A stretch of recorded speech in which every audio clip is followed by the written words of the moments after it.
که اساسا این شرکت اساسی کارش فروخت کسمتیکا هست که درباره کسمتیکا باید بدانیم که دیگر عصر 21 هست و اگر یک نظر کنید اکثریت طبیبان میگن تمام نمود کسمتیکا ها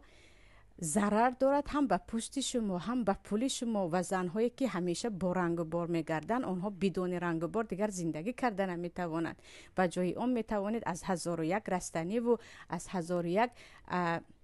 موادها یا چیزهای طبیعی استفاده کنید. و ما یعنی فقط به خاطر اینکه این شرکت یافته است این گونه کارگرهای کمی چی گویم ساده گویم شاید خفه شوند، این گونه زود باور رو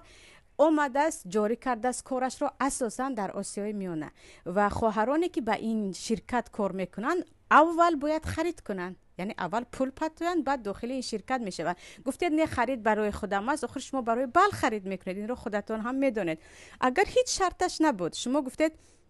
من از این شرکت خرید کردم به من خط آمد که تو هدیه دار شدی، این مسئله دیگر است، به شما هدیه عادی دادن اما شما شرطنامه رو خواندید که تو خرید میکنی بعد اعضای کارگری ما میشوی، این همون مقامره یا گفتیم قمار هست که خودی علمای معاصر همین رو گفتگی هستند. میتوانیم پیدا کنیم در خود اینترنت ها الحمدلله چند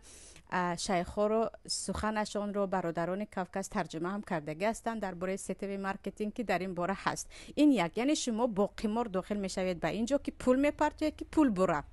مقصد قمار همین است، پول میپرتویم که شاید پول برم، یعنی از اونجا پول درآمد کنم. این